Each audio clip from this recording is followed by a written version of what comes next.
ನಾನು ಹಡ್ದವಳು ಹಾಗಾಗಿ ಹೀಗೆ, ನನ್ನ ಮಗ ಹಾಗಾಗಿ ಹೀಗೆ. ನೀನು ಸುಧಾರಿಸ್ಕೊ ಮಗನೇ, ಹೆದರಬೇಡ. ಈಗ ಅವನಿಗೆ ಅಲ್ಲ, ಈಗ ಅಮ್ಮ ಏನು ಹೇಳಿದ್ಲು ಅಂತ ಲಕ್ಷ ಆ ಕಡೆ ಕೊಟ್ಟು ಏನು ಹೇಳ್ಬೇಕು ಎನ್ನುವುದನ್ನು ಮರೆತು ಹಾಕೊಳ್ಬೇಡ. ಆದೀತಾ?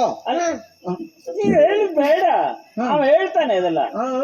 ಅದನ್ನೇ ಹೇಳು ಅಂತ ಹೇಳಿ. ಹೇಳು ಮಗನೇ, ಹೆದರಬೇಡ, ಹೇಳು. ಅಪ್ಪ, ಕ್ಷತ್ರಿಯರಾದವರು ಕೊಟ್ಟ ಮಾತನ್ನು ತಪ್ಪುವಂತಿಲ್ಲ.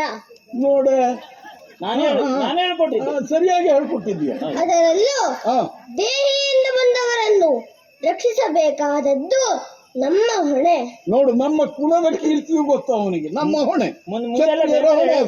ಹೌದು ಕಂದ, ಹೌದು, ಹೇಳು.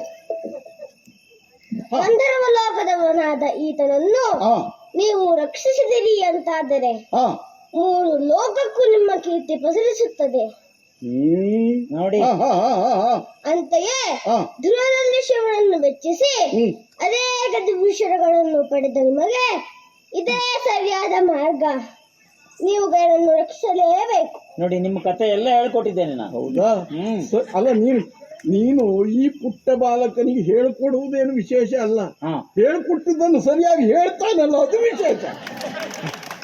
ಕೆಲವೊಂದಿಷ್ಟೆಲ್ಲ ವಂಶ ಪಾರಂಪರಾಗತವಾಗಿ ಬಂದು ಬಿಡ್ತದೆ. ಹೊಟ್ಟೆ ಅಲ್ಲ ಹೊಟ್ಟೆ ಇಲ್ಲಿ ತಾಯಿಯ ಹೊಟ್ಟೆಯಲ್ಲಿ ಇರುವಾಗಲೇ ಮಕ್ಕಳಿಗೆ ಬರ್ತದೆ. ರಕ್ತಗತವಾಗಿ ಬಂದು ಬಿಡ್ತದೆ. ಹಾಗೆ ರಕ್ತಗತವಾಗಿ ಅಲ್ಲಲ್ಲ ಅವನ ರಕ್ತ ನೋಡಿ. ಹೌದು. ಈ ಕಡೆಯಿಂದ ನಾನು ಕೃಷ್ಣನ ತಂಗಿ ಸಹೋದರಿ, ನನ್ನ ರಕ್ತ. ಈ ಕಡೆಯಿಂದ ಈ ಚಂದ್ರವಂಶದ ಮಹಾವೀರನ ರಕ್ತ. ಎರಡೂ ಸೇರಿ ಹೀಗಾಗಿದ್ದಾನೆ. ಹೌದೌದು. ಕುಮಾರ, ಅವನನ್ನು ರಕ್ಷಿಸುವುದು ಸೂಕ್ತ ಅಂತ ಹೇಳ್ತಾ ಇದ್ದೀಯ ಮಗನೇ. ಈಗ ನಾನು ಅವನನ್ನು ರಕ್ಷಿಸಬಹುದು. ಒಂದು ವೇಳೆ ನಾನು ರಕ್ಷಿಸಲಿಲ್ಲ ಅಂತಾದ್ರೆ, ಅವನನ್ನು ಬಿಟ್ಟು ಬಿಟ್ಟೆ ನಾನು ಹಾಗೆ ಅಂತಾದ್ರೆ ಏನಾಗ್ತದೆ? ಕರುಣಿಸಿ